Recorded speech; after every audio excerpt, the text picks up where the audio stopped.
હાલો friends, જય શ્રી કૃષ્ણ. આજે હું તમારી સામે શેર કરવાની છું recipe Gujarati special sweet mohanthal. બહાર કંદોઈ જેવો પોચો અને કણીદાર એકદમ. તો ચાલો આપણે શરૂ કરીએ મોહનથાળ બનાવવા.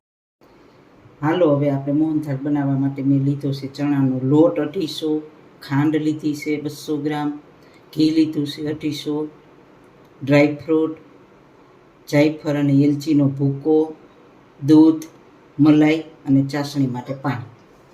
હવે આપણે લોટમાં મોણ નાખીએ. પેલું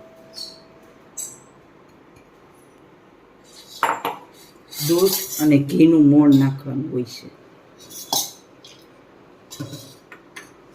દૂધને અને ઘીને છે ને આપણે સેજ ગરમ કરવાનું. આટલું દૂધ અને આટલું ઘી.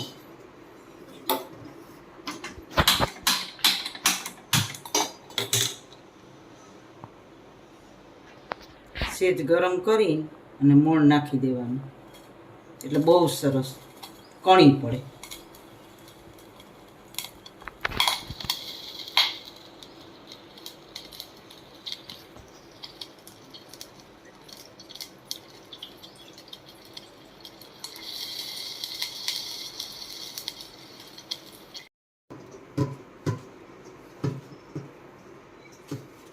મોણ નાખી બે હાથે છે ને આમ બરાબર ચોરી નાખવાનું.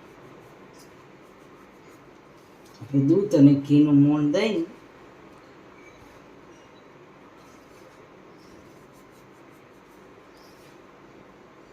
આપણને એવું લાગે ઘી મોણ થોડુંક ઓછું થયું છે તો પાછું ઘી થોડુંક નાખવાનું.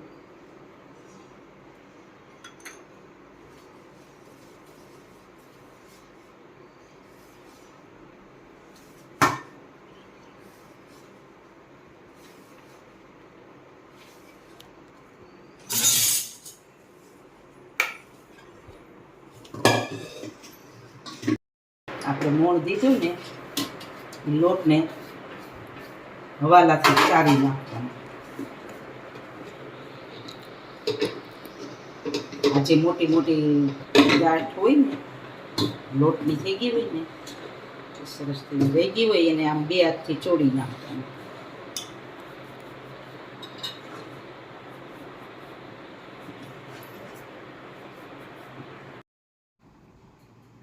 હવે આપણે લોયામાં ઘી નાખીએ થોડું, બરાબર, લોટ શેકવા માટે.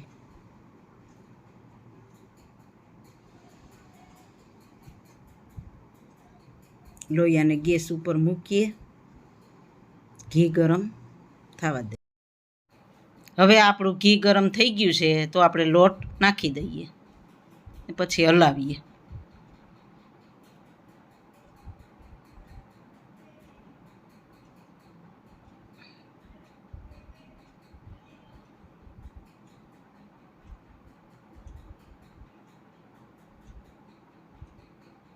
થોડુંક ઘી નાખીએ, કારણ કે થોડુંક કઠણ લાગે છે ને, એટલે ઘી નાખીએ તો ઢીલું થઈ જાય, શેકવામાં બરાબર મજા આવે.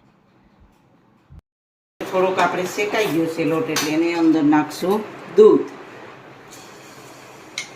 દૂધ નાખવાથી બહુ સરસ મોહનથાળ થાય. માવા નાખીએ ને એવું. દૂધ નાખશો ને એટલે થોડુંક કઠણ થઈ જશે લોટ, કારણ કે દૂધ આવે પછી ધીરે ધીરે આપણે શેકીએ ને એટલે દૂધ બળી જાય અને એનો માવો થાય. 2 વખત દૂધ નાખવું પડશે. આ કઠણ થઈ ગયો છે ને એ પાછું આપણે શેકશું એટલે ઢીલો થઈ જશે.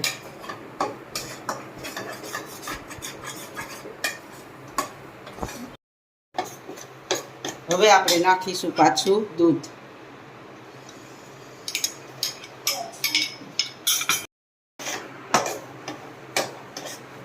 લોટ હવે જો દૂધ નાખ્યું એટલે કઠણ થઈ ગયો તો પાછો થોડો ઢીલો થઈ ગયો છે. હવે આપણે થોડીક નાખીએ એમાં મલાઈ.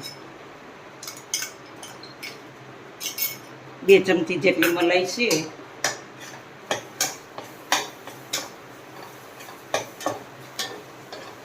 મલાઈ નાખીએ ને એટલે મોહનથાળ બહુ સરસ થાય.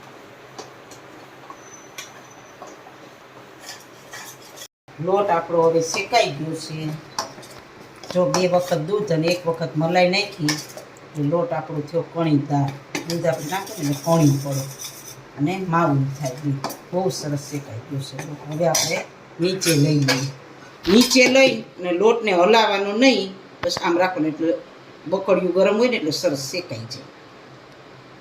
હવે આપણે ચાસણી લેવાની તૈયારી કરીએ. એમાં નાખ્યું છે ખાંડ. ખાંડ ઉડે એટલું પાણી લઈ આપણે ચાસણી લઈ લઈએ.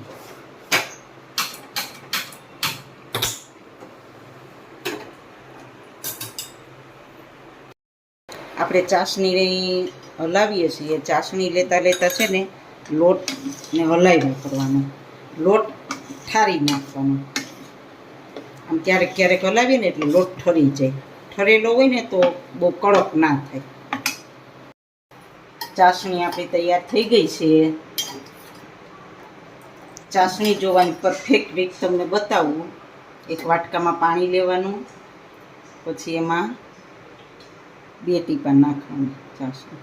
આપણે આમ હલાવીએ અને ઓગળે નહીં એટલે આપણી ચાસણી આવી ગઈ. બહુ કડક ચાસણી નથી લેવાની મોહનથાળમાં, તો મોહનથાળ કડક થાય. ઢીલી રાખવાની એટલે મોહનથાળ સરસ પોચો અને કણીદાર થાય. ચાસણી આપણી આવી ગઈ છે. ચાસણી થઈ જાય ને પછી આપણે ચાસણીને થોડીક વાર ઠારવાની. ગરમે ગરમ ચાસણીમાં લોટ નહીં નાખી દેવાનો. ચાસણી આવી ત્યાં સુધી મેં લોટે પણ હલાવતી ગઈ હતી એટલે લોટ બરાબર ઠરી ગયો છે. અને હવે આપણે ચાસણીને થોડીક વાર ઠારી લઈએ. બે ઠંડુ થઈ જાય પછી ભેળવવાનું. જાયફળ અને એલચીનો ભૂકો આપણે લોટમાં નાખી દઈએ અને હલાવી લઈએ.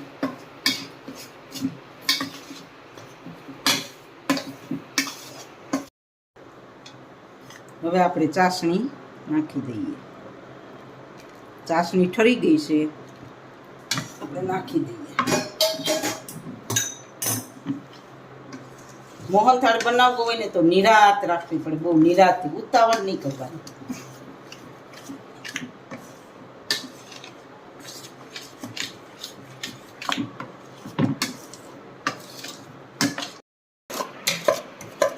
થાળીમાં નાખી દઈએ મોહનથાળ.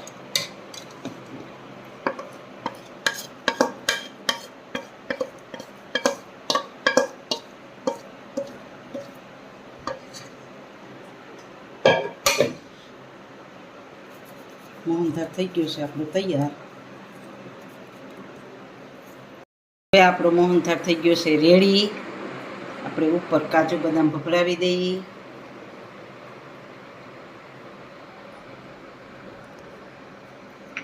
તૈયાર છે મોહનથાળ. હવે આપણો મોહનથાળ તૈયાર થઈ ગયો છે. આપણે સર્વિંગ પ્લેટમાં સર્વ કરીએ.